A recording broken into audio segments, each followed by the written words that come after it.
दिल्ली के जंतर मंतर पर प्रोटेस्ट के चलते आम जनता की मुश्किलें भी बढ़ती जा रही है। आज लगातार तीसरा दिन है जब दिल्ली के 17 मेट्रो स्टेशन बंद हैं। हमारी संवाददाता तानिया चुक एक रिपोर्ट आपको दिखाते।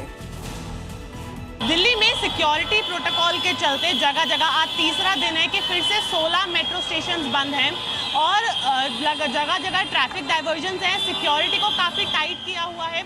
तो सेंट्रल दिल्ली के जो की मेट्रो स्टेशन है वो सारे आज फिर से बंद हैं। सुबह 7:30 बजे से एंट्री एग्जिट सारे बंद हैं। फिर चाहे वो हमारा राजीव चौक हो, मंडी हाउस हो, लोक कल्याण मार्ग हो, सेवा तीर्थ हो, जो हमारे की मेट्रो स्टेशन है सभी बंद हैं। जो सेंट्रल दिल्ली के सबसे नियरेस्ट मेट्रो स्टेशन पड़ता है वो है इस समय करोल बाग।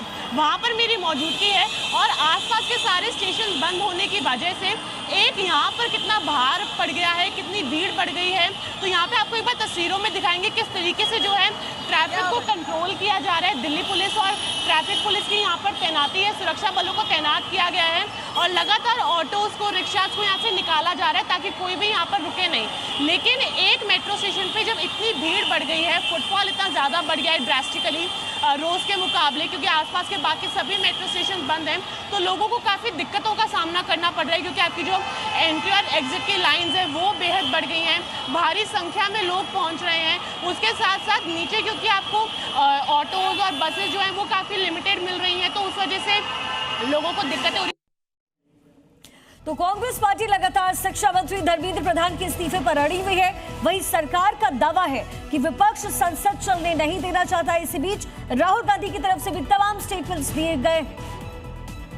उनकी बात को कौन गंभीरता से ले रहा है? बोलने दीजिए उन्हें।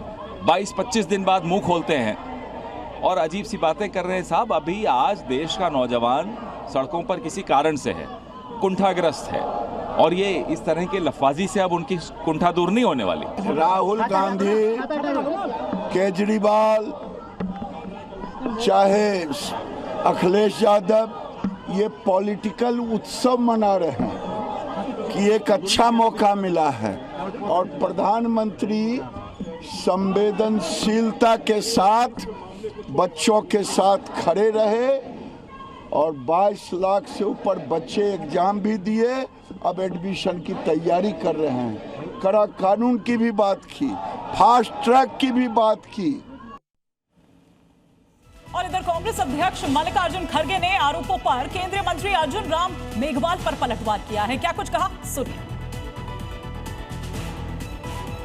अगर उनको कुछ बोलना है तो सदन में बोलना चाहिए, तभी हम वो ऑथेंटिक बात उनकी समझेंगे।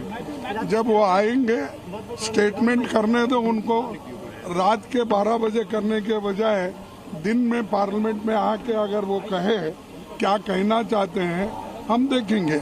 लगातार सरकार संवेदनशील है, वार्ता कर रही है। आज भी वार्ता होने के आसार हैं और हम तो विपक्ष से यही प्रार्थना करेंगे पुनः कि संसद की कार्रवाई को चलने दें, जिससे संसद में जो महत्वपूर्ण बिल हैं उन पे चर्चा हो सके।